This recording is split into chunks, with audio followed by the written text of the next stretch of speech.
Thou art the unanswered question.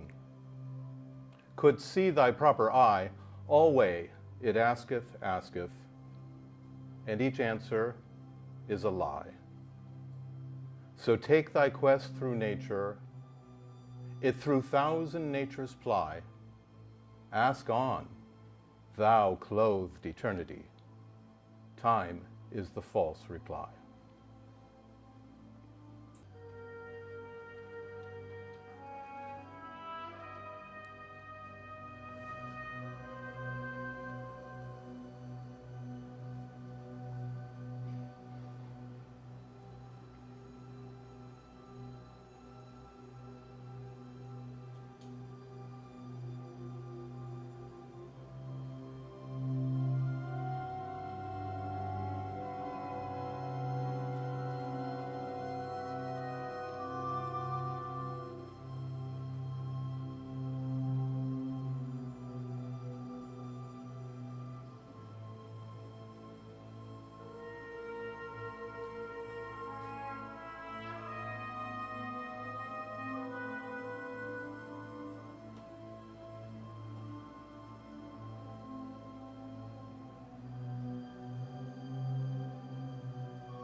Welcome, everyone. Thank you for coming this afternoon. Thank you for sharing in this anniversary meeting at the Institute of World Culture and joining in a celebration of Charlie Ives, a great American. Probably one of the biggest challenges I'll have is not getting too emotional. because there's something about Charles Ives' story and his music which touches me very deeply. And I want to say at the offset, I'm very grateful to Professor Jan Swafford, who wrote this wonderful biography. And Professor Swafford is a musical biographical writer, and he's written great tomes on Beethoven and Brahms and many others. This book is almost 30 years old, and it's really a labor of love. I heard in one of his interviews that in a way it was his favorite book to write. And I had this question as I read the book. I thought, well, that was 30 years ago, and he's done all these biographies since. I wonder what his connection with this material is today. And I saw the Charles Ives Society had put together a little vignette of interviews, and he was one of them. And during the interview, you could see him welling up and getting emotional. And I was like, wow, this material is still so living to him. And in fact, we wrote back and forth a little bit. I got in touch with him, and he said, I can't explain it. It's just something about the story and the music gets to him. So that'll be my challenge, and there's my qualification. So every year we have this Founding Day meeting. As you heard, yesterday, in fact, was the completion of our 49th year here at the Institute of World Culture. Isn't that amazing? And so next year we'll have the celebration of having completed 50 years. But today we're on the cusp, right? We completed our 49th year, but this is the beginning of our 50th year. And it is at the beginning of these meetings that we have these addresses, as there was on the original Founding Day. So this is the 50th Founding Day address. And I wasn't at the original because I didn't join the Institute for maybe 8 years later. But I'm sure, I'm quite positive Professor Raghavan Iyer spoke, and I wouldn't be at all surprised if he spoke about the unfinished American dream, which is something he frequently talked about. This meeting is in a way to renew, as the aim says, to renew the universal vision behind the American dream.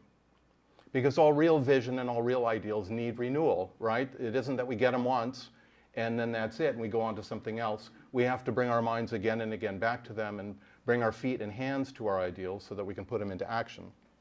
And so that's really what this is all about. Of course, that universal vision of the American dream is very different than the sentiments that we hear today. And I think all of us in the room know that the universal vision behind the American dream is badly in need of renewal on a broader basis, because it seems to have become the idea of some sort of privatized dream of entitlement and exceptionalism. And it isn't that, is it? It's a universal extension of liberty, justice, equality, and opportunity.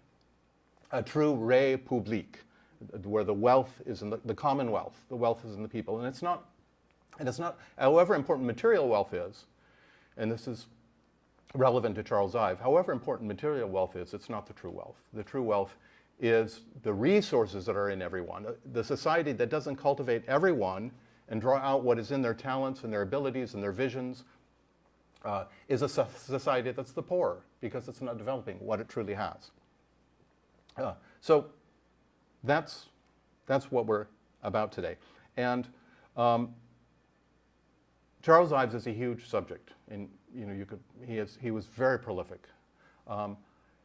I'm going to be approaching this as I soaked in this material for about 8 months, and then I found one thread through it. There are multiple threads, possible threads through it, and I chose not to emphasize some of the big symphonies and the works, the Americana works, his holiday symphonies, or his places, the 3 places in New England, all of these things, which would be very relevant, and they're fantastic.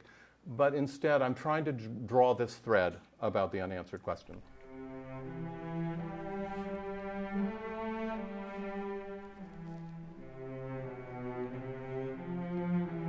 He was born in 1874, just 10 years after the ending of the Civil War, to a prominent family in the boomtown of Danbury, Connecticut. His paternal uncles and grandfather were prominent in banking, business, and law. His grandmother, Sarah, was a conduit for the transcendentalism of the Concord philosophers. Charlie would inherit both streams. His father, the town music director, had been at age 17 the youngest military band leader in the Union Army. With both formal training and informal instruction of his father, Charlie was performing keyboard recitals by the age of 11.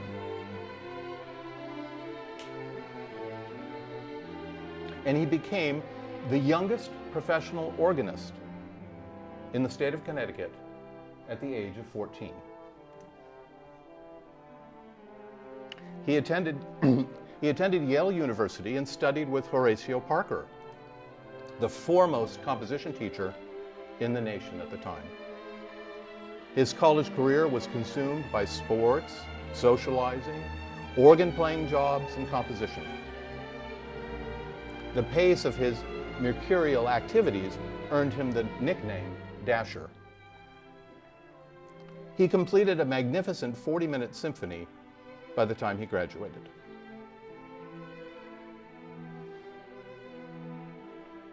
A few years later, living in New York City, he curated a grand concert at Central Presbyterian Church, where at age 28, he was the organist and choirmaster. It featured his 7-movement oratorio, The Celestial Country. Critical reception was formulaic and uninspired. Still, the door to professional music appeared to be wide open to someone of his pedigree, his standing, talent, and experience.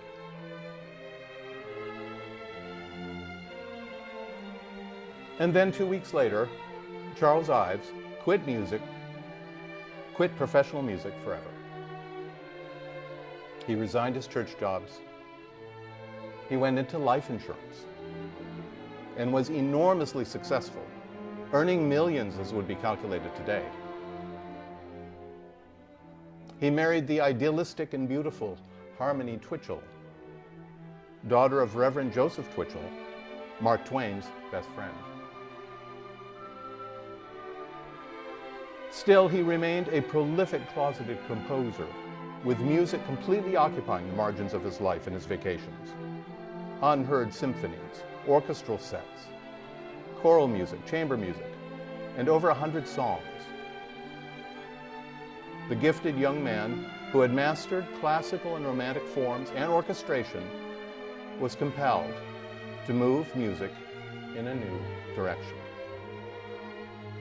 He became a researcher in musical semantics, an explorer of new harmonic terrains.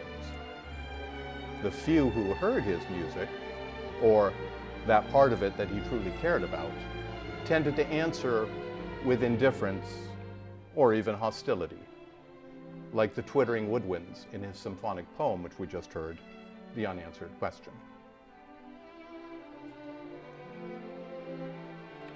Most of his music remained unpublished and unplayed for decades.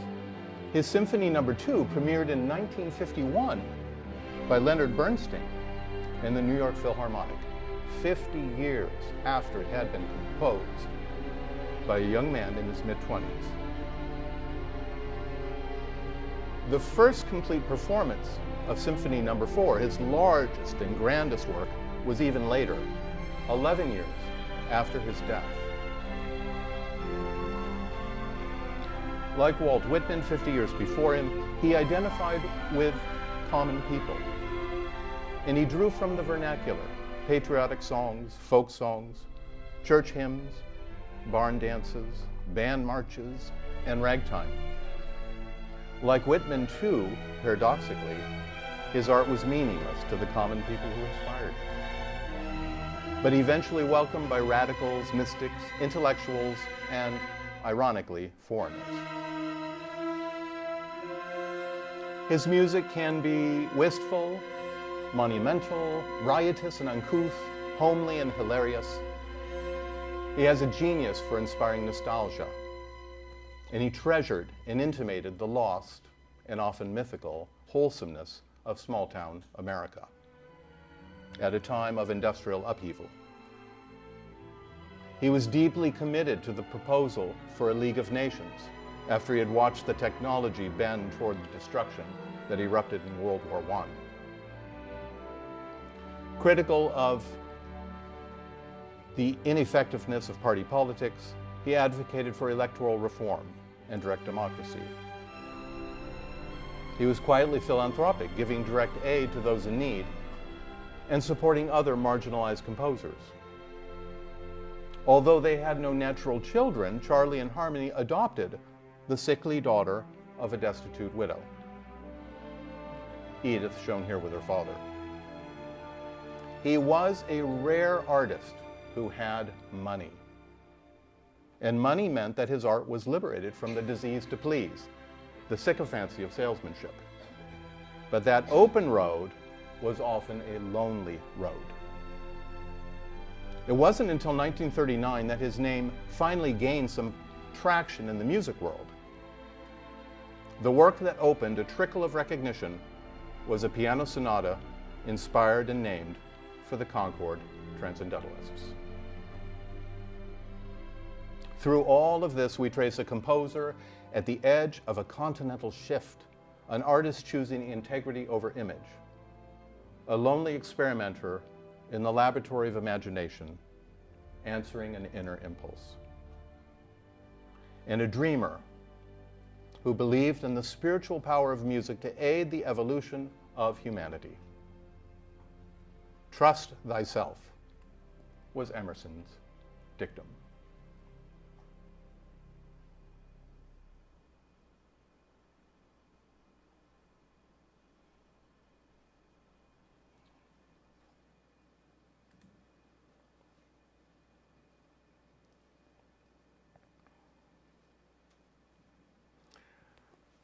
So let's go back to what we listened to at the very beginning of this presentation. The unanswered question is a symphonic poem, right? And in three elements. And it was pretty easy to discern those elements, wasn't it? You had this bed of serene strings, slowly undulating and modulating, but steady, like eternity, like space, like vastness. And then you have the lonely voice of the trumpet, which with 5 notes asks a question. It's quite obviously a question, isn't it? And it's significant to realize that Charles Ives' major musical influence was his father, who was primarily a cornet player. So it's not surprising that this great unanswered question would be coming from the mouth of a trumpet. And then you had the echo. Was it an echo? Was it a response? Was it a mocking of the twittering woodwinds that would answer every time, right? 6 times the trumpet asks, 6 times the woodwinds respond, but each time their response gets more elaborate, and sometimes they're clearly mocking the question that's being asked. Finally, the trumpet asks one last time, the 7th time, and there's no response, just the serenity of eternity. And in Charles Ives' program notes,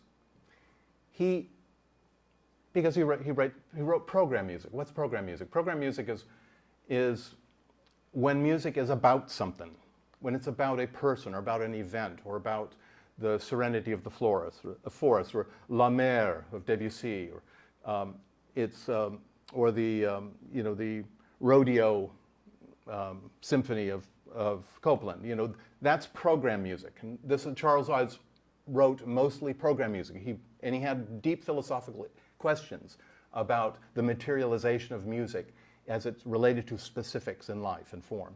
So he often spoke about the meaning of his music. So in this one, he said that this serene bed of strings was the silences of the Druids. Who are the Druids? They're the ancient Celtic priests at pagan times. The silences of the Druids who know, see, and hear nothing. Do they care that the trumpet's asking a question? They don't. Then there's the perennial question of existence that the trumpet is asking. And then he speaks of the twittering woodwinds as the fighting answerers, who are on the hunt for an invisible answer. And I think that's very interesting to keep in mind, that if you if you're looking for an invisible answer in the visible realm, you're only going to be involved in contention and frustration.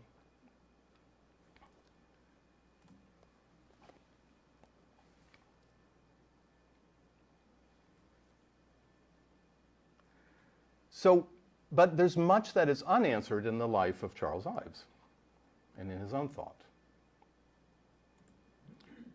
Foremost is, who is going to hear my music? He was a rarity. I mean, I don't want to say, I think it was more than a rarity. I think he's probably unique, maybe in the history of the world, where you have a trained symphonist. I mean, a really skilled and gifted symphonist who has no milieu. He has no peers. He has no group of musicians to play his music. He has no one to answer in that way that an artist truly needs, to have an echo chamber, to have a response. His milieu is in his imagination, and it's for the future. For Charles Ives, it's true what Rilke said, that the future enters into us in order to transform itself within us long before it happens. But he's also, another important question is, what is American art music at that time, at the beginning of the 20th century? Because what was going on in the concert halls, the symphony halls, the chambers, was mostly European music, was, you know, the big German writers of Beethoven and Brahms and Mozart. And the question of classical music in the crude Wild West was, well, is there any? Will there ever be any? So it tended to be elitist and snooty and European. But there were others who were saying, you know, questioning what can be the foundations of a real American music. And what would it draw from, since it's a melting pot of so many cultures? Charles Ives' life comes right in the middle of where you have Dvorak with his New World Symphony, 1893, I think. And then you later have Gershwin in the mid-1920s with his, what's his great work? Rhapsody in Blue, yes. Follow my notes here. Yes, his Rhapsody in Blue. And his Rhapsody in Blue was based, of course, on what was known at the time as Negro music. And this was Dvorak's prediction. Dvorak, when he was in New York City, he was heading one of the music conservatories for a period of 4 years or something like that. And he was traveling around the country to listen to Native American indigenous music and to listen to black music at the time, gospel-inspired black music. And he said, he came to the conclusion these would be the sources. If there was going to be a true American high culture music, it had to come from these sources. And of course, in a way, he was correct about African American influence through the Jazz Age and all of that. But remember, Charles Ives was before the Jazz Age. He was during ragtime, but he was before the Jazz Age. And the sources that Ives was drawing from were the white Puritan tradition, the hymns and the patriotic music of his time. So he was answering in his own unique way, and he was between these two.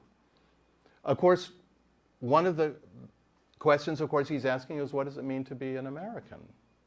What does it mean to have left the conditioning, culture and conditioning influences of the past, your language and rules and norms, and to be in a new world, and to have that open before you? That's a question that, as a composer, I mean, there were many people who said, well, the Americans are crude, and if you drop the norms and restraints that make high culture in Europe, you will only descend into, animalism and crude, the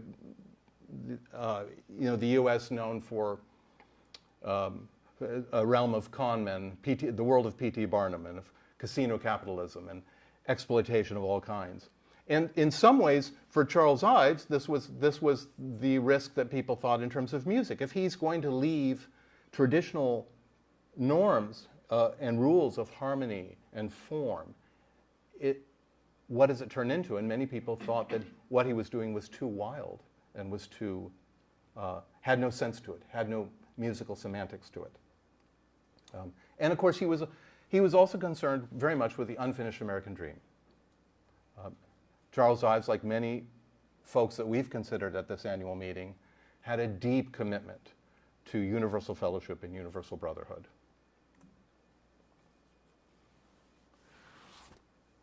What came before the fugue? What fugue? Well, that was the fugue that I was playing when you came in, just to give you a refresher. When I began my Ken Burns preview. So what came before that fugue? That fugue was the third movement of the Fourth Symphony, his great symphony, that beautiful fugue. Well, if you only knew that fugue, you wouldn't know what the deal is with Charles Ives. So we have a question here, an unanswered question for us today is, who would write music like this?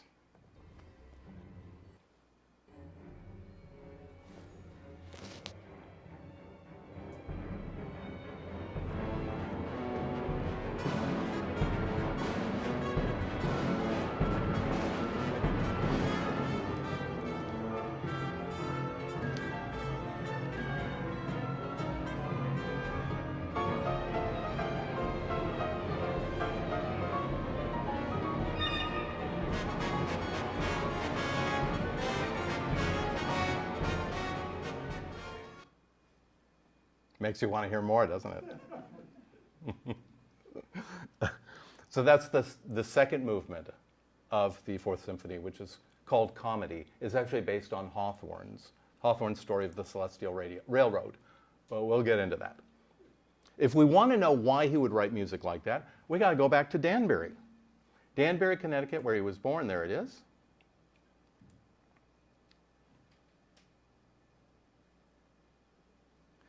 Danbury was the felt hat capital. And Charles Ives was always seen with a hat. He wasn't wearing a derby like this, but he was always wearing a felt hat from his hometown. And his family had been involved with the felt hat business and many other things. And he, by the way, when he was a big shot on Wall Street, of course, he was known for being underdressed all the time. So he didn't bow to any of that formalism that the rest of the Wall Streeters did. His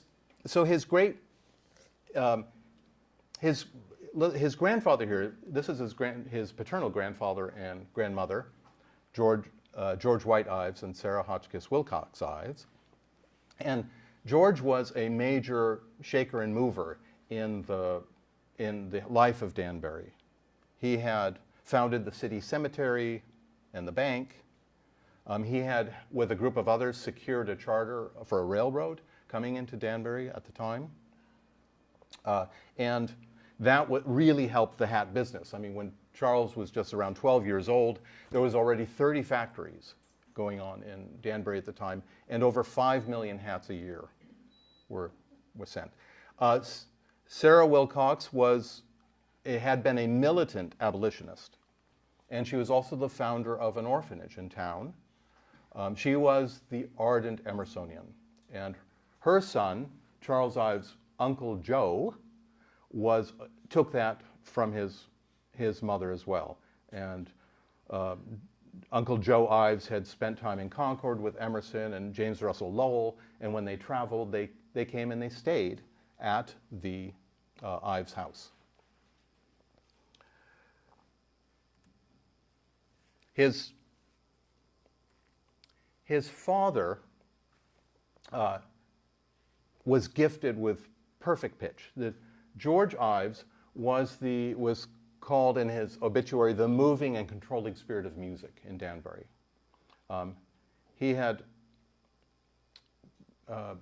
been, as I said, the youngest military band leader in the Union Army.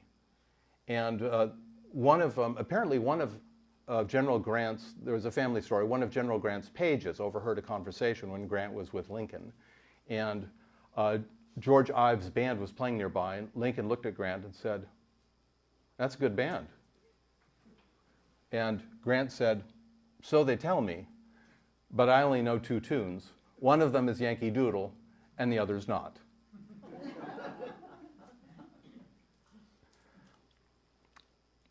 And so it, they come from this Puritan line of enterprising spirit. So the family was, as you see, was involved in banking and business and law. They were all very successful. And George Ives, Charlie's father, was on and off involved in hardware, sewing machine sales, and other things. But really, his heart was in music, and it should have been because he was immensely gifted. He was. I feel like I'm one slide too far. Let's see. No. Oh, okay, that's all right. We'll stay with that. He would. He had been at a young age. When he was 15, he was sent to New York City alone for trumpet training and orchestration training, and that was interfered with the Civil War, and that's what pulled him out of that and interrupted that education. So when he came back to Danbury, then he was involved in parade bands and in theater bands, and he was involved with individual and group instruction. And he was, for special events, the town would call upon him. It was that paradox where, in some sense, they were all saying, will George ever get a life? And then on the other hand saying, George, we need you to put some music together for the event that's coming up on July 4th. So it was all of that. But meanwhile, Charlie absorbed all of this, and he often helped his father with what was going on. His father very much recognized Charlie's talent, made sure he had the finest organ instructors at the time, the finest keyboardists. And some of the training that Charlie had to go through was with his father. There were very interesting things that went on that are premonitions for what would be coming in with his own composition. But his father would have him. His father would play a tune on the piano in one key, and Charlie and his brother Moss would have to sing it in another key. Or Charlie would learn to play the left hand in one key and the right hand in another key. When Charlie was very young, he was often a drummer in the parade bands, and he would practice his drum parts on the piano with big tone clusters. So a bunch of notes normally put together and thought of as clashing, he would play. And his peers, the other children who were practicing their parts, he said they didn't mind this as long as he wasn't in a definable key. If he started playing the parts in a key, it would throw them off. But as long as he was in these tone clusters that sounded like noise, it was okay. His father also made Charlie listen to various things. Like he had Charlie stand in, his father went across the lake and played the trumpet over the lake. And that gave Charlie this sense of how interesting the texture and the experience of music is if you have distant sounds. And this is something he implemented later in his symphonies, where he would have groups of singers or strings off stage or at another plane, because he felt music became flat if it's all in the foreground. And there was this whole other effect about having it dimensional. Also, microtones, those are the tones between the 12 on the piano, which are often used in other cultures as ornamentation, etc. His father was very interested in experimenting with that. And probably the most famous thing is his father had, on several occasions, had two different marching bands march past each other playing different pieces, and had the boys stand and listen to that effect. And he used that in some of his pieces, like this.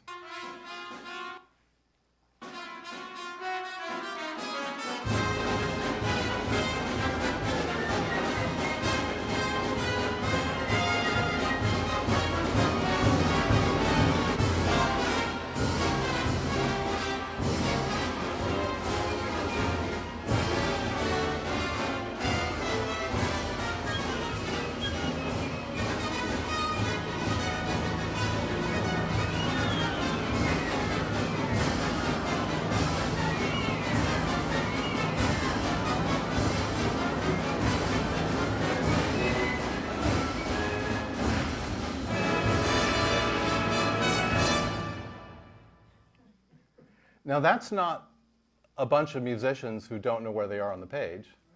That's all orchestrated. That's really hard to play. It's very difficult to play.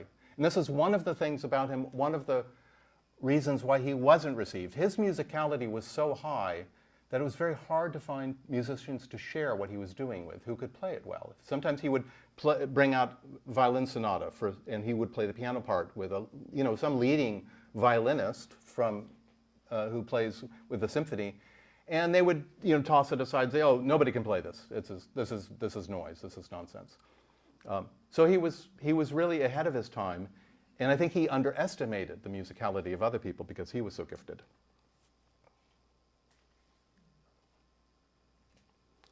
So Charlie learned several important lessons from his father. One is great affection for the amateur. That George Ives was enormously inclusive in who he included, in the town music. Everyone was invited, all ability levels. All you needed was interest. There was a stonemason named John Bell, who at the Great Revival, they would have the camp meetings, right? The religious revival meetings in the summers. And John Bells would bellow off key at these meetings. And George Ives told his son, "Watch him closely and reverently. Look into his face and hear the music of the ages. Don't pay too much attention to the sounds, for if you do, you may miss the music. You won't get a wild, heroic ride to heaven on petty little sounds." So the music of the ages was often, this is the thing, is it opens Charlie up to his affection for amateurs, the limits of their abilities, and the unintended mistakes and variations that would occur. And that was, therefore, music was to Charlie community. He saw what it would do. He would, at the revival meetings in the summers, he would hear with what rapture and volume the hymns were sung, coming from the tents. And this is also, of course, improvisation, very important. Not only an improvising musician, Charlie was a brilliant improviser, but improvising as a music director of, well, we got to do this thing today, and then, Susie is out and she was playing tuba. I need you to step in there. You need to do this. You play with what you've got. You are flexible with your orchestration. You're flexible who moves on whose parts. And so all of that, and of course, tolerance goes very much with this improvisation. His father would call it all band stuff. Band stuff is just, it's all the flack that you get for trying to be a music director in a small town. That's just band stuff. So, his father would say, it's good either way. If they're playing well, if they're not, it's all good. And there was choir stuff too. If you were taking the church choir a cappella, they inevitably would drift off key. And what George Ives did was he had a trumpet fashioned with a slide, so he could adjust the pitch. And he said, "Charlie, it's their right to get off pitch if they want, and it's my right to follow them if I want." Choir stuff and band stuff. Everything is relative. Nothing but fools in Texas are absolute. So this relates very much to notions of consonance and dissonance at the time. That what is consonant, what is dissonant? Is it subject to some absolute law? Is this some kind of gospel revelation? George Ives did not believe that. Charlie did not believe that. They knew in the history of music what was considered dissonant at one point becomes useful and consonant at another point, and that there's a fine gradation in that. I mean, after all, the great composers, the dissonance has its own meaning in how it's used. So his father was very open-minded about that, and they both revered an acoustician named Helmholtz, who was quite influential at the time. And he was the one who argued these, the canon laws of writing and what is consonant and what is in the diatonic scale, etc. That is relative. It's cultural. It's not absolute. And this is one reason why Charlie was stretching it so much. Learn to do it the right way so you can do it the wrong way well. So Charlie was experimenting with a fugue, and there's when you're writing a fugue, you're introducing a certain theme, and then you introduce the same theme after the first one gets going a certain way, and then you introduce the third theme. And there was ways in which these were built, and Charlie kept building each of the entry voices fourths up, and got some very interesting dissonances going after going. And his father encouraged all that. He said, "That's great." He said, "That's great, you do that." But he said, "Learn to do it the right way first, so you can do it the wrong way well." if a poet knows more about a horse than he does about heaven, he might better stick to the horse. And someday the horse may carry him into heaven. So this was a reference to program music, to the idea of the contrast between is high culture music abstract or is it applied? Is it simply Symphony No. 3 in A minor, or is it Symphony of the Forest? So there's this whole notion, and there was, Brahms was a very deep advocate for the notion of absolute music, that it's not about anything. It's about its own, the meaning is high and mighty and spiritual. And Charles Ives, of course, coming from his feet on the ground, dirt in your boots style, music was about something. It comes in a context. And he has a very great philosophical argument about all of this in one of his essays. So this was about this.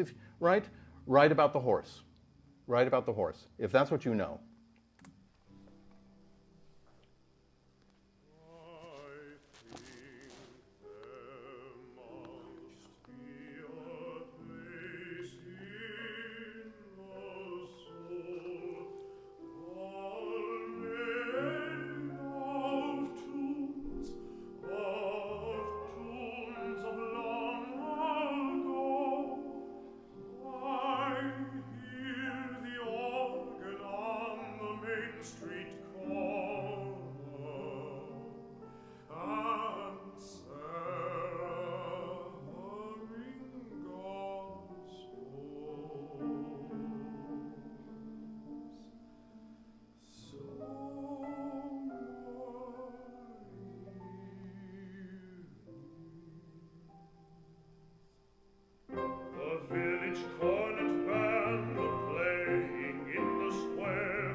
Charles Ives wrote a lot of songs, and they're often like this one. They're these brilliant little miniatures that just carry you somewhere, and they evoke often small town things. Often they're about music, like this one is.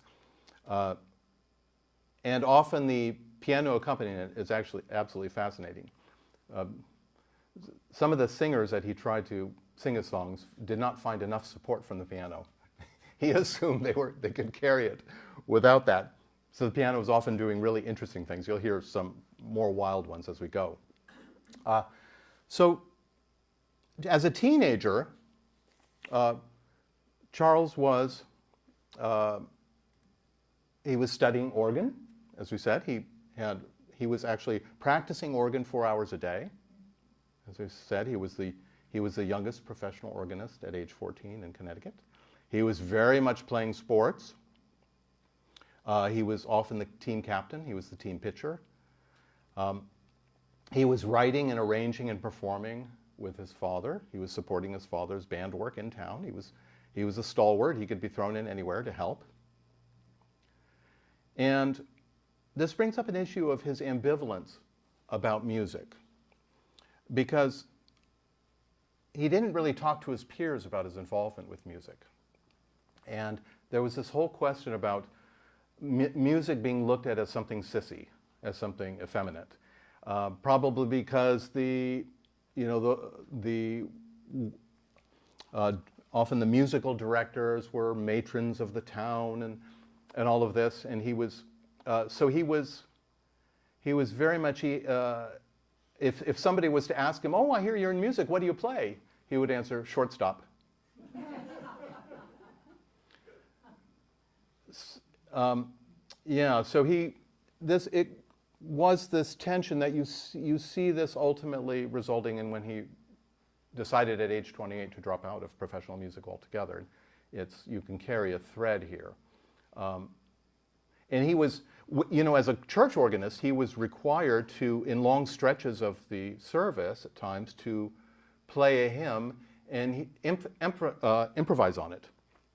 And he would start getting fairly squirrely with what he was doing, because he would be bored and he would start doing things. And, and after the service, it would be some woman in the church who would scold him and say, "What were you doing? That was a little bit too wild for us."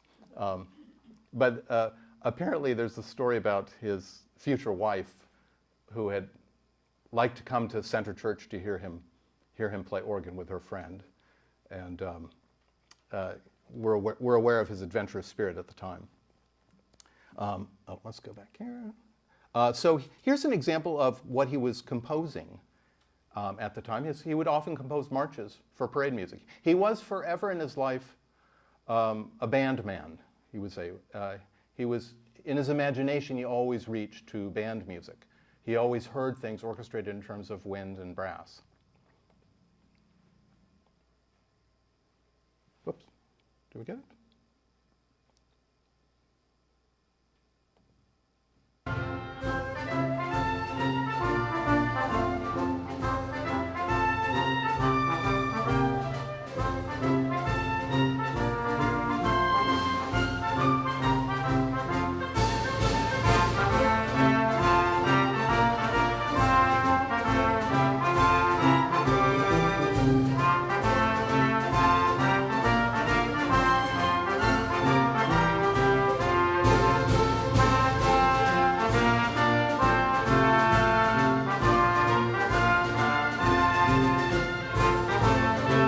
Okay, I'm just going to cut that off to keep going. But it gives you an idea. This was the stuff he was writing and orchestrating at the time. And that was he wanted to, his aim was to use the tune My Old Kentucky Home as a counterpoint. So he figured out a melody to write on top, and then when the Old Kentucky Home comes in, it's counterpoint to the piece.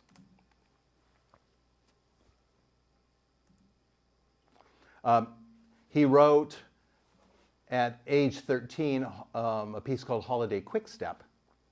And apparently, when his father's band was performing it, Charlie wasn't in the band on that day. And as they marched down the street where Charlie was, Charlie turned his back on them, and he was throwing balls at the side of the building, not acknowledging that he was the composer, not wanting anything to do with the attention. There was a certain fundamental shyness about him, and his father was trying to groom him to become a classical pianist. I mean, he was that good. He could have easily been a classical pianist. But he didn't have the temperament for wanting that. He preferred, his chosen place was in the church at the organ, because you weren't being looked at by people, even though you were providing the music. Here's that Holiday Quickstep that he wrote at age 13.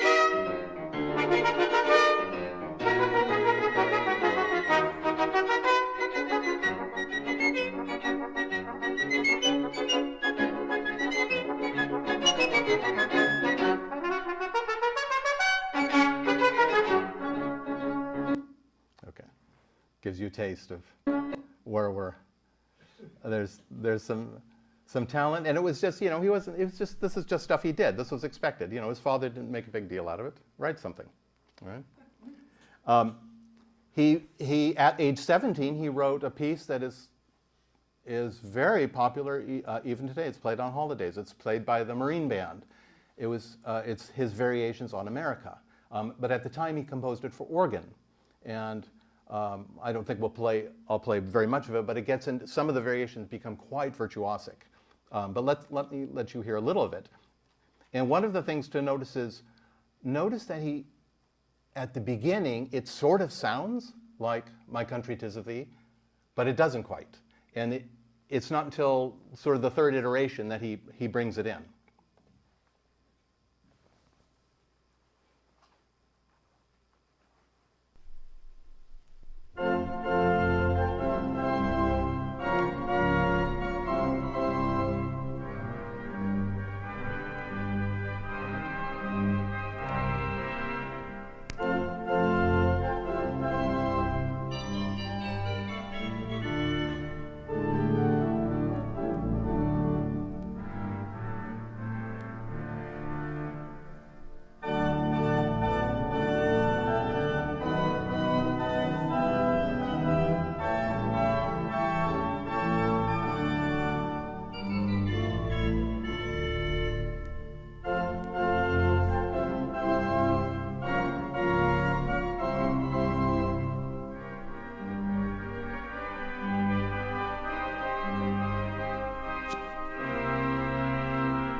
It goes on. Anyway, well, that's one of his pieces that is, played to this day. And it's beautiful, arranged for. I mean, I heard a trombone choir, like 25 trombones play. Okay, yes. We heard that. Thank you. Okay, well, before we leave Danbury, I told you about the way the songs he writes are gorgeous miniatures, and they just grab you emotionally. So let's listen to two short ones. Often they're short. Sometimes they're only a minute long, and I think you'll enjoy these. It gives you a sense of the small town that was soaking into him.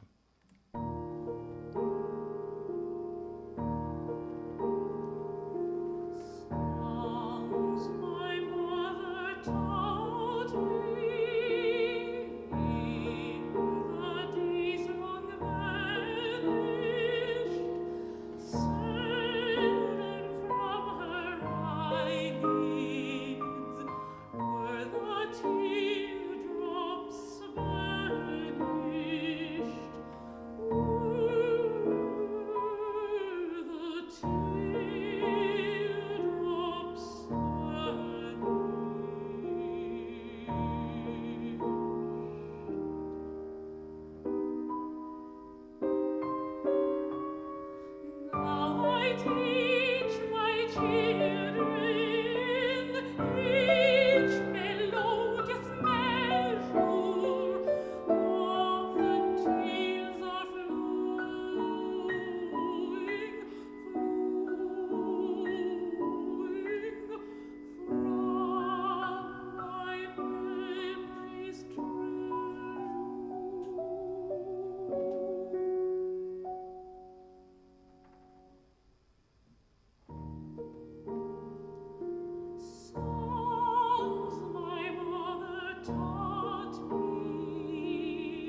Sorry we didn't pass around the Kleenex.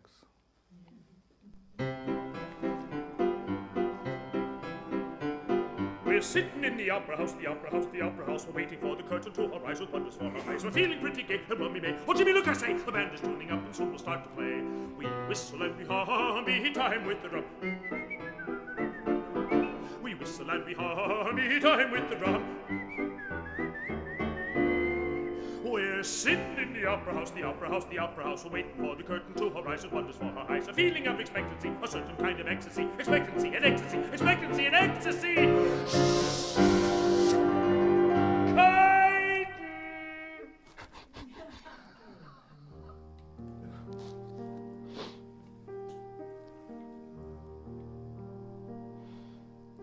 From the street a strain on my ear doth fall, a tune as threadbare as that old red shawl. It is tattered, it is torn, it shows signs of being worn. It's the tune my uncle hummed from early morn. 'Twas a common little thing and kind of sweet, but 'twas sad and seemed to slow above his feet. I can see him shuffling down to the barn or to the town.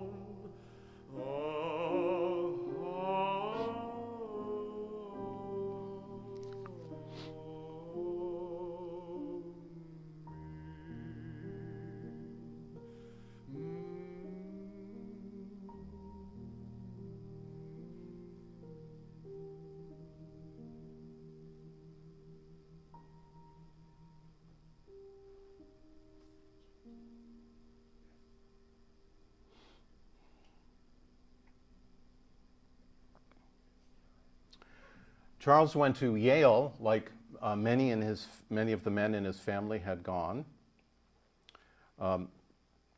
Only a few days after he was admitted to Yale, he heard, when the term started, he heard back from Danbury that his father had died at age 49, which was a terrific blow to Charlie because his father understood him more than anyone else, as he understood his father. He, as we said, he studied composition with Horatio Parker, who was the foremost composition teacher at the time, who had been trained in Europe, which is what usually happened, and then came back to the States. And at that while he was at Yale, as we said, he composed Symphony No. 1. He worked on his second symphony, which hopefully at the end of this meeting we'll hear a movement from that. And he worked on his first string quartet, which was subtitled From the Salvation Army. When he would bring to Parker things he was working on, where he had taken as the basis a church hymn, Parker was rather dismissive of that. He thought that was rather vulgar. That wasn't where you were to find themes. But Parker helped him work on that first string quartet, nevertheless. And he also wrote collegial and political songs. There was a song at Yale that was used for many years after he left. He also wrote, for William McKinley, he wrote a campaign song, which was actually played at the inauguration. And this was when he was, a Yale kid. So one of the things he showed Parker right away was a fugue that he had written in 4 keys. And Parker glanced at the sheet and thought it was a joke. He made a remark about, don't hog all the keys in one meal, please.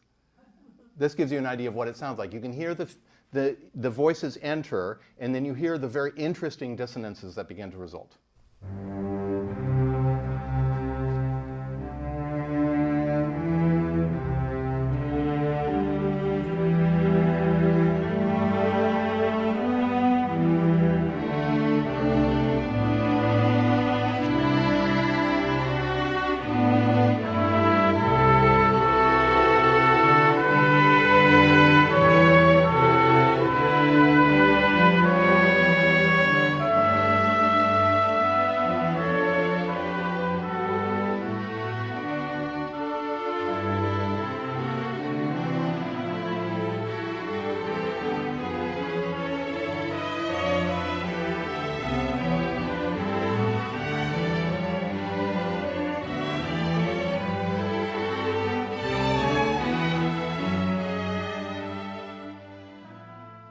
You hear how plastic his imagination was, how he could so easily navigate between key areas. He also apparently showed Parker his wonderful setting of Psalm 67, which I had the pleasure of singing with Phyllis Zimmerman in Canticle. But you notice one thing immediately when you look at it, that the sopranos are in the key of C, and the women are in the key of C, and the men are in the key of B flat. It's a gorgeous piece. It sounds something like this.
Okay, I feel sorry for that soprano in the front who the sun's in her face. It's awfully hard to see the director when you get the sun shining to you. And you like that. Okay, that's fine, thank you.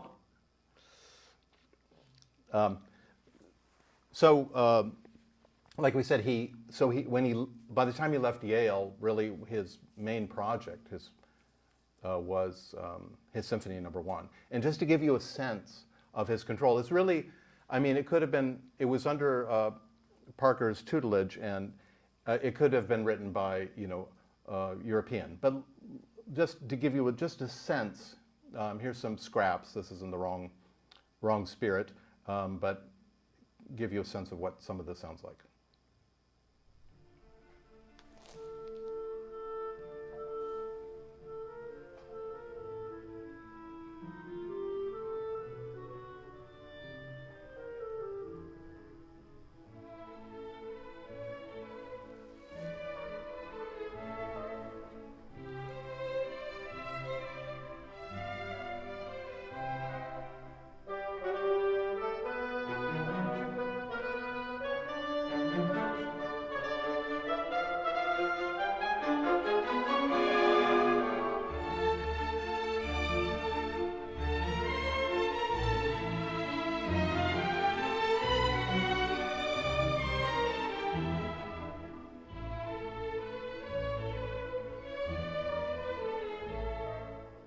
And then a little later in that first movement.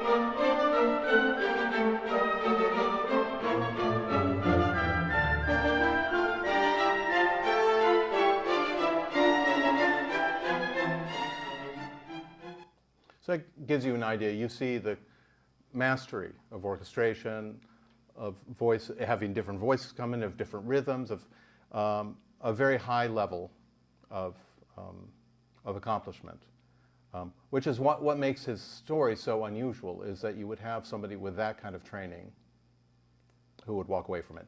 So in 1902, so he was 28 at the time, he was at Central Presbyterian Church in Manhattan. He had a very good job as choir director and organist.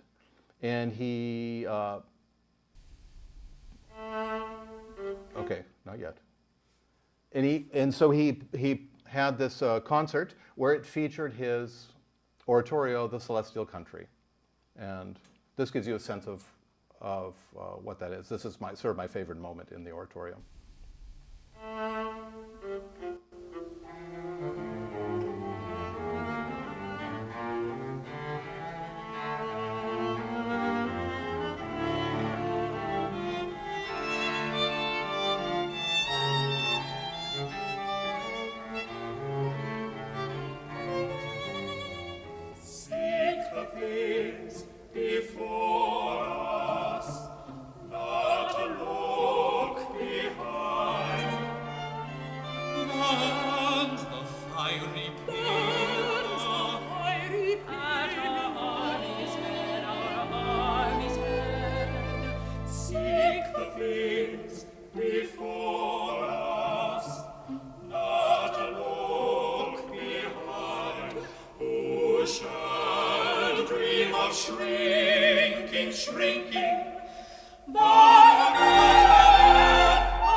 So there was a review in the musical Courier at the time that sort of didn't talk about whether it was meaningful. It was sort of a dissection of what he did. Like the critic wanted to show off that he could name everything and tell how the anatomy of the piece was put together. And it just, the whole thing must have hit him in such a powerful way. He thought the critics were performing for readers, and the performers in professional music were grubbing for jobs, and the composers were pandering to patrons, and it all seemed rather fake. And he had seen the way his father had been, criticized in his own family and in his own town. And his father had sat him down before he went to Yale. He said, "Don't go into professional music. Don't have happen to you what happened to me." And so he quit. And 2-minute stretch bake. Only 2 minutes.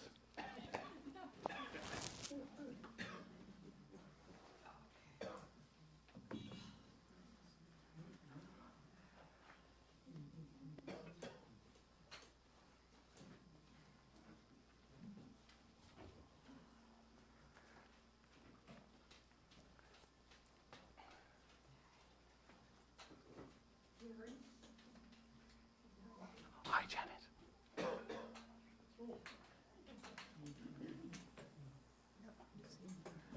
You. Donna's on the road. So Oh, no, that's the traffic was just horrendous, July 4th weekend, yeah. I sang that live song somewhere. Oh, yeah, yes. I think all of us have, yeah. Oh, beautiful. Yeah, it is. I wanted to sing along. I know, I know. Oh, Beautiful, beautiful. oh I'm so glad you're enjoying it. I'm so glad, yeah.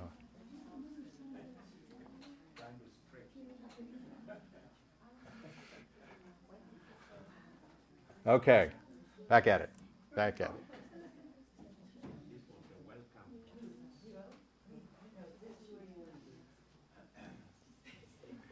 So the temptation is, oh, what a loss that he couldn't get the support he wanted and all of that. And the question is what did he think of life insurance, of the business? And he felt like music and business went together for himself.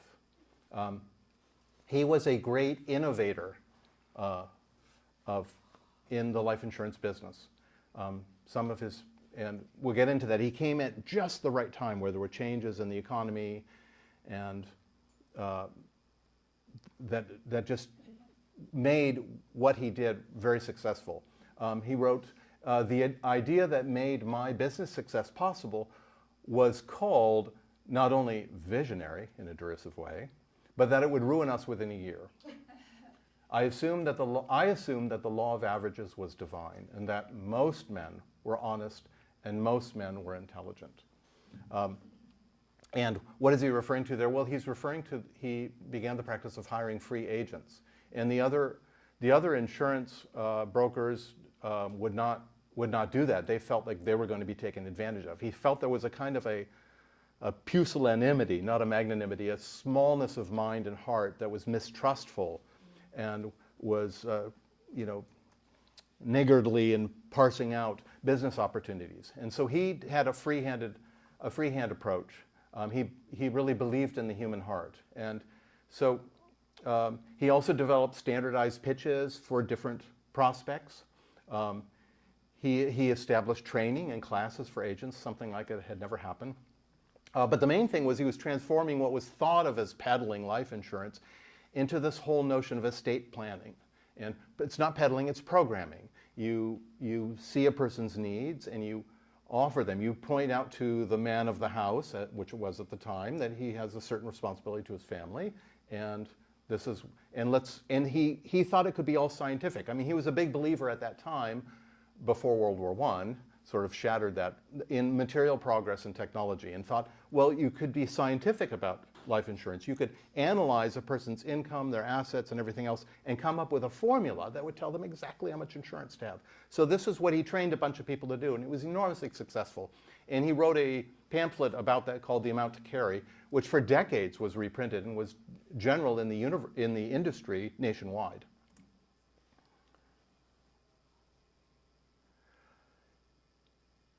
As for his life insurance affecting his artistic life, let's see. Here's some of the things that were said about him. He believed that men, this was by a biographer who, after he had passed away, managed to get a number of recorded interviews with people who knew him. She wrote, he believed that men should communicate directly with each other on a personal basis, one-to-one. In his music, one finds this sense of immediacy, of communicating almost intangible experiences. His political beliefs depended on getting rid of the politician standing between people, and his insurance teachings were based on the insurance salesman determining the right kind of policy for each client's individual needs. This idealism extended to a deep concern for the common man. Ives devised policies small enough so that the insurance would be available to even the ordinary working man in his family. That was what was going on. Up until then, life insurance was considered something that was a luxury. And so it was becoming democratized. He wrote, my business experience revealed life to me in many aspects that I might otherwise have missed. In it, one sees tragedy, nobility, meanness, high aims, low aims, brave hopes, faint hopes, great ideals, no ideals, and one is able to watch these work inevitable destiny. And it has seemed to me that the finer sides of these traits were not only in the majority, but in the ascendancy. I've seen men fight honorably into the finish solely for a matter of conviction of a principle, and where expediency, probable loss of business, prestige, or position had no part, and threats had no effect. It is my impression that there is more open-mindedness and willingness to examine carefully the premises underlying a new and unfamiliar thing in the world of business than there is in the world of music.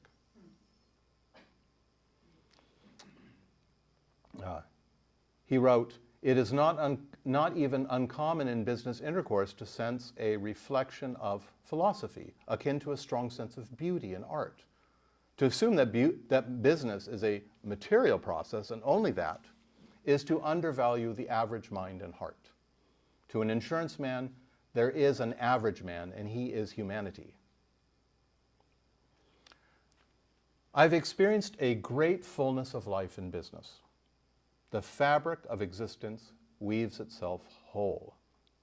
You cannot set an art off in the corner and hope for it to have vitality and reality and substance. There can be nothing exclusive about a substantial art. It comes directly out of the heart of experience, of life, and thinking about life, and living life. My work in music helped my business, and work in business helped my music.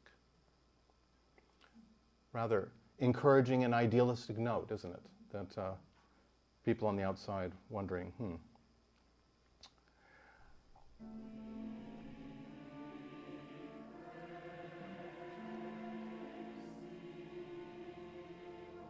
So, I'm just going to keep this going in the background slowly. When he was leaving work on May 7th, 1914, he reports an incident from the train station at Hanover Square that spoke to him very deeply, and that he later composed this piece that's playing in the background. Earlier that day, word had gotten that a German submarine had bombed an English ocean liner, and over 1,000 people had perished. And his experience was that day everyone knew about this, and they weren't really speaking about it, and there was penned up this fear, of course, that the U.S. would be entering World War I. And don't forget, Ives came at the end. He was touched by the Civil War, went through the World War I experience, went through the World War II experience. He died in 1954. So this was part of him. And he writes, "As I came on the platform, there was quite a crowd waiting for the trains, which had been blocked lower down. And while waiting there was a man with a handy organ, a hurdy-gurdy. He was playing in the street below, and some workmen sitting on the side of the tracks began to whistle the tune. Others began to sing or hum the refrain. A workman with a shovel over his shoulder came on the platform and joined in the chorus. The next man, a Wall Street banker with white spats and a cane, he joined in. And finally it seemed to me that everybody was singing this tune. And they didn't seem to be singing in fun, but as a natural outlet for what their feelings had been all day long. There was a feeling of dignity all through this. The hand organ man seemed to sense this and was wheeling the organ nearer to the platform and kept it up fortissimo. And the chorus sounded out as though every man in New York must be joining in. And then the train came, and everybody crowded in, and the song gradually died out. But the effect on the crowd still showed. Almost nobody talked. The people acted as though they might have been coming out of church. In going downtown, occasionally little groups were still singing or humming the tune. Now, what was the tune? What was the tune that they were all joining in? It wasn't a Broadway hit. It wasn't a musical comedy air. It wasn't a waltz tune or a dance tune or an opera tune or a classical tune. It was the refrain of an old gospel hymn that had stirred many people of the past generations. That seems significant to him. Of course, much of his composition was based on gospel hymns. But that was the go-to spontaneously for this group. But it also was a symbol of fellowship, of people uniting, of the power of music to unite people, and of seeing across class and everything else.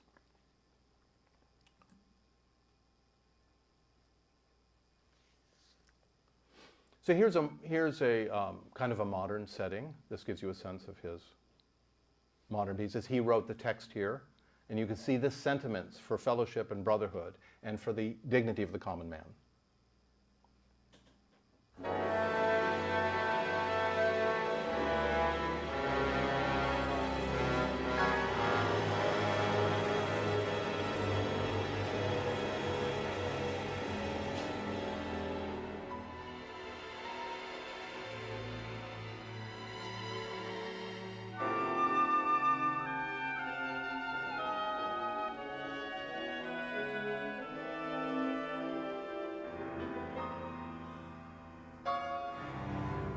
hear the gravity, the great gravity of it.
We're going to skip this. It's a 1-minute song. I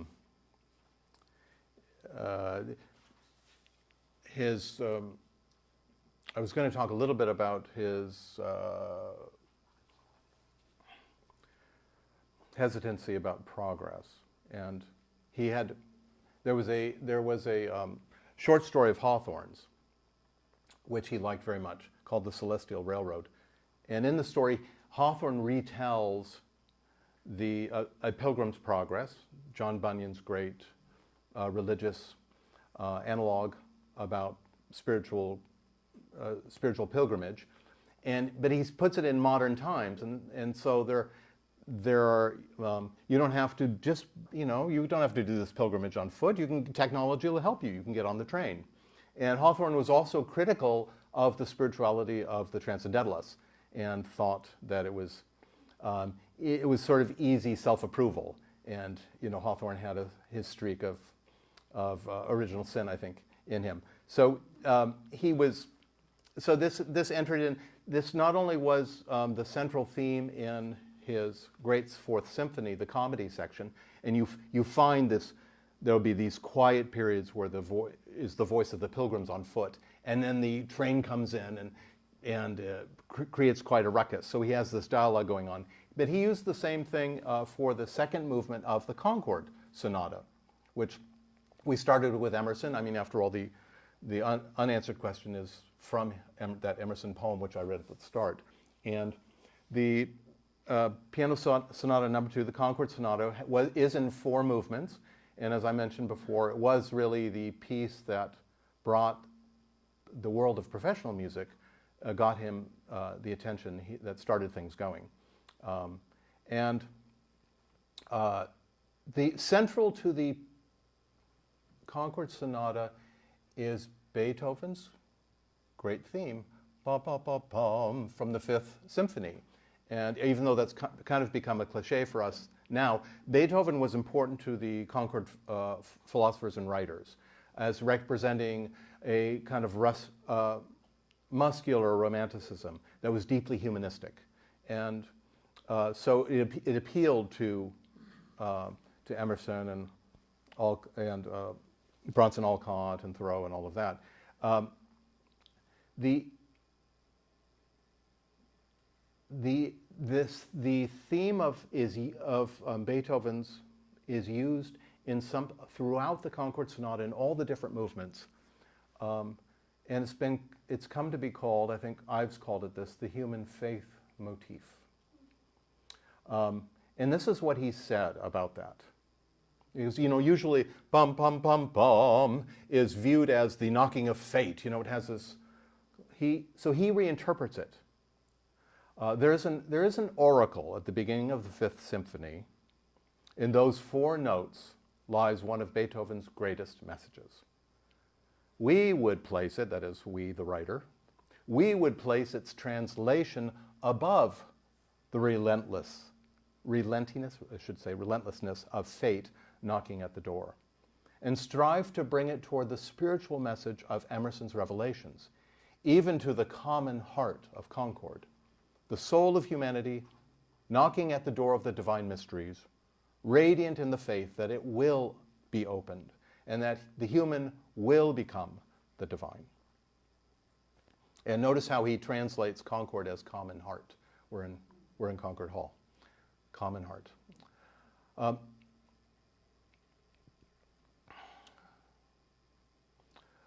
This is I want to give you a taste of the Emerson movement. To those uninitiated in Ives, it's probably the most unlistenable thing that you can imagine. But as you learn about it, as you do repeated listenings to all 4 movements, you come to see the beautiful structure of it. This is Molly Murkowski. This was performed in Santa Barbara by Camerata Pacifica. In fact, this was in 2019. I had the privilege of corresponding with her as she prepared for this.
Emerson was America's deepest explorer of spiritual immensities. A seer painting his discoveries in masses and with any color that may lie at hand, cosmic, religious, human, even sensuous. A recorder freely describing the inevitable struggle of the soul's uprise, perceiving from this inward source alone that every ultimate fact is only the first in a new series. We see him, a mountain guide, so intensely on the lookout for the trail of his star that he has no time to stop and retrace his footsteps, which may often seem indistinct to his followers, who find it easier and perhaps safer to keep their eyes on the ground. And there's a chance that this guide could not always retrace his steps if he tried. There's no repetitions in this piece, by the way. And why should he?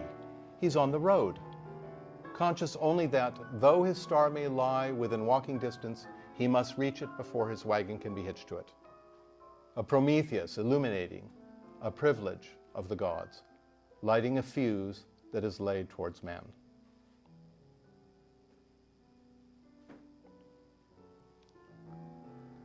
As far as I know, this is the only piece which every time I play it or turn to it seems unfinished. It is a peculiar experience, and I must admit a stimulating and agreeable one that I've had with this Emerson music. It may have something to do with the feeling I have about Emerson. For every time I read him, I seem to get a new angle of thought and feeling and experience from him.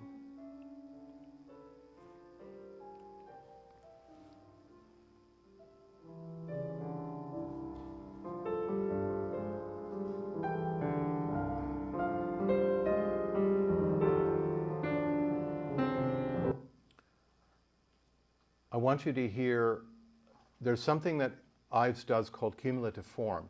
This human faith motif, he hints at and gives scraps of it in Emerson and in the Hawthorne movement. It's only when you come to the Alcotts, at the pinnacle of that movement, towards the end, that he states the human faith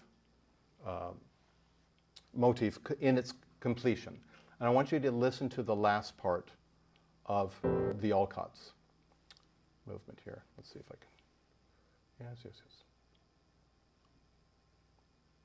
should cue up there. You also will hear a Scottish air played at one point, which is supposed to be Beth Alcott doing her piano practicing and then reaching towards Beethoven as it transforms again. And if you listen, you'll hear lots of references here to bum, bum, bum, bum, which is essential to the human faith motif. And it's just beautiful.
Here's Beth Alcott practicing.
I'm going to stop it there in the interest of time, but you can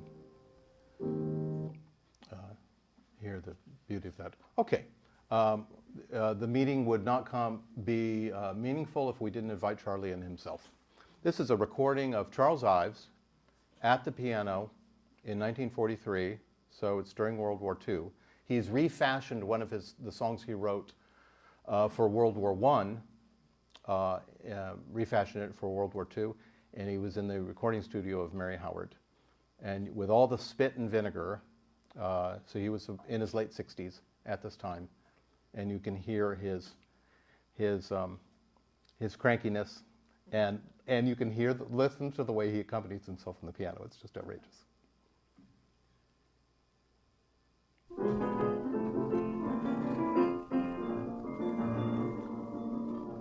There's a time in many a life when it's due to face death, but our soldier boy will do their part, that people can live in a world where all will have the same. Their conscience always of their country's aim, which is liberty for all.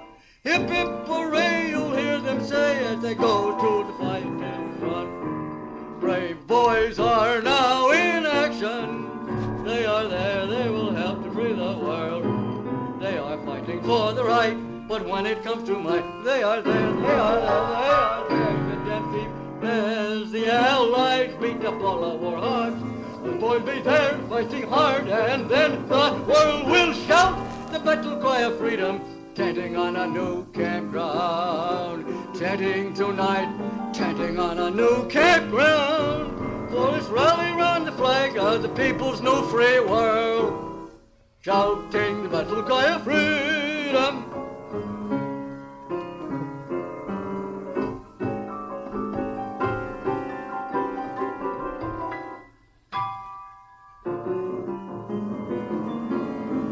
When we're through this cursed war, all started by sneaking culture, making slaves of men, goddamn him. Then let all the people rise and stand together and brave kind humanity. Most wars are made by small, stupid, selfish boys and groups, while the people have no say. But there'll come a day, hip hip hooray, when they'll smash all dictators to the wall. Then it's build a people's world nation, hooray, every honest country free to live his own native life. They will stand for the right, but when it comes to might, they'll be there, they'll be there, they'll be there, you get them see. Then the people, not just politicians, will rule their own lands and lives, and you'll hear the whole universe shouting the battle cry of freedom, chanting on a new campground, chanting tonight, chanting on a new campground. For this rally round the flag of the people's new free world, shouting the battle cry of freedom.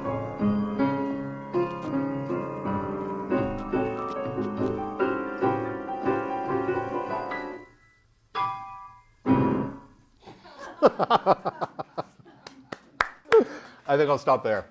Thank you.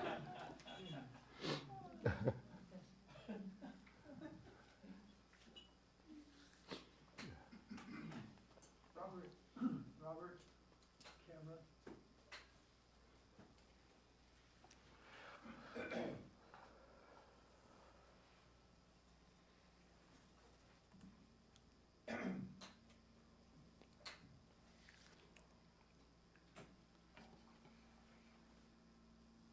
A little bit of feedback going on.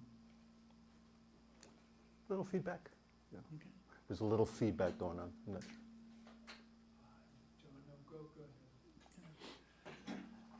Well, we were all quite aroused and taken through cycles of paths and movements and music and philosophy. And we were able, I think, to drop our preconceptions enough to let something new in. And so we very much appreciate Joe Miller's wonderful presentation. And for the formal vote of thanks from the Institute of World Culture on this Founders Day, I will ask Donna Moore to come up and give that.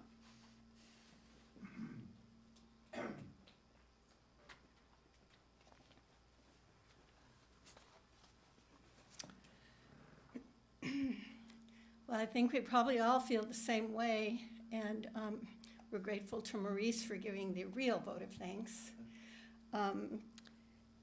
I just noticed, Joe, in listening today, and the little that I know of Ives, that whenever I would hear about a quality of his, I would think of you. You're two definitely kindred spirits. And I hope you see that. I could go through a list of ways in which they share so much in common, but I can't do it right now. I am really moved. One thing that Joe said earlier, and they both seem to acknowledge, is that the idea that true wealth is found in each of its citizens. That's not a quote, but a paraphrase of something you said. But that seems to be so true of you and so true of him, and you can feel it in his music. So I can see why you're so touched by him.